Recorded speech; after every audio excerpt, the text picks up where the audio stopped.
هلا وحبايب، رجعت لكم بفيديو جديد من المطبخ العراقي في نيويورك. تابعوني، سووا فولو سبسكرايب حتى اقدم لكم اكلات جديدة.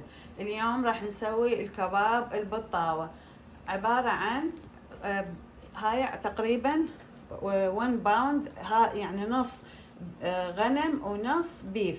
انتوا اذا عندكم بس نوعيه واحده عادي، بس هو كل ما تطبقون يعني نوعيتين يطلع اطيب، لان الغنم شويه يعطي طعم اكثر. وهنا عندنا الخضروات اللي راح نضيفها على اللحم. بصلايه واحده متوسطه، وثوم تقريبا 2، وطماطه واحده، وفلفل مشكل الوان، وبصل، بصلايه واحده تقريبا يعني، وهذا البقدونس. وعندنا طحين. الطحين يعني انتم بكيفكم، انا راح من اثر ما يعني حسب ايش قد راح يعني استخدم. وملح تقريبا نحط ملعقه او 2، هم حسب انتم ايش قد تحبون. وهنا عندنا البهارات اللي هي الكركم والبصل المطحون والثوم المطحون والكمون والبابريكا الفلفل الاحمر. فراح اضربهم هذول اثنيناتهم بهذا الخلاط وارجع لكم. ما ضربناه بالخلاط نخليه حتى نخلي عليه اللحم.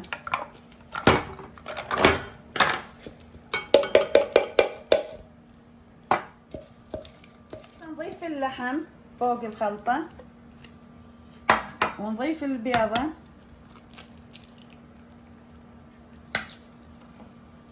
نضيف الملح تقريبا ملعقة طعام واحدة من الملح، قليل من البصل المطحون تقريبا يعني ملعقة طعام، وقليل من الثوم المطحون، وقليل من هاي الكركم يعني هم تقريبا خاشوقة مال كوب، وكمون كلهم على خاشوقة مال يعني ملعقة مال أكل، والبابريكا.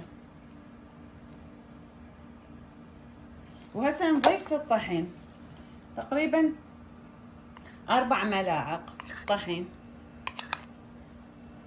ونحاول نعجنه بدون ماء، واذا احتاج نضيف. هسه حبايب هذا صار شكله، ما ضفت له ماء لان هي بس البيضه كافي ويا البهارات ويعني والخلطه كلها، وتبدون تعجنوه زين. وهاي خلاص هسه راح بس اقلي. هسه راح هاي اقلي ويا هذا الباذنجان، فراح هيك بهاي الطريقه انه تقصوه، بس يعني ناخذ شويه نشيل من هذا الاسود.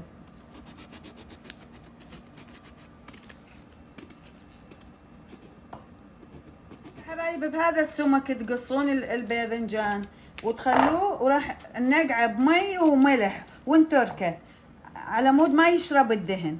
هيك حبايب تنقعوه بهذا الماء وتضيفون عليه قليل من الملح وتعوفوه يعني تقريبا نص ساعة لحد ما هذا اللون تشوفوه راح يتغير يصير لونه اسود.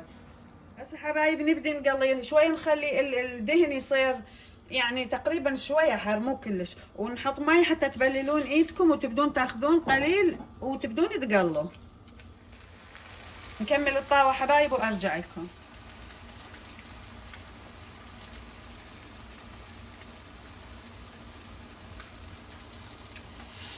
هيك حبايب هاي شوفوا من بدا يصير يعني هي بهاي المستوى تقومون تقلبوه حتى يتقلى من الجهة الثانية، وعلى كيف حتى ما يلزق شي بشي.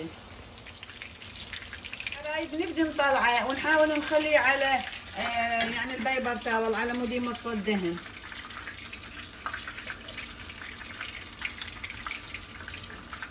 هسه حبايب هاي ورا ما سويناه بهذا السمك نحاول نعصره من ونقعناه بالمي والملح. هسه نحاول نعصره من المي والملح ونحطه على هذا البيبر تاول حتى ينشف. نقوم النشفه من المي، ما نخلي بين ابد مي يعني كلها النشفة. وهسه نرشه بالطحين.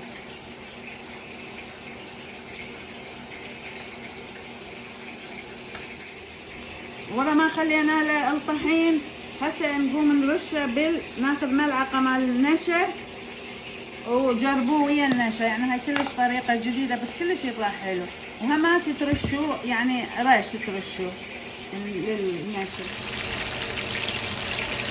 الطماطة سويتها حلقات بيجي بهالسمك وضفت عليها قليل من الزيت وراح تتقلى. ولا تودوهن على الدهن، بس انكتوهن من النشا والطحين وودوهن على الدهن الحار، يكون شوية دهن حار على مود ما يمص الدهن، على مود الباذنجان ما يمص الدهن. هسه حبايبي نقلبه على الجهة الثانية. هاي بإيد واحدة جاي أصور ما أقدر.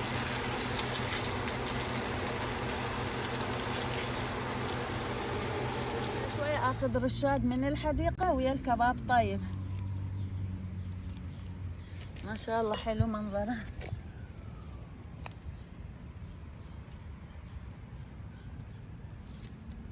واخذ شويه بعد نعناع، هذا نعناع هم شويه ناخذ من الحديقه.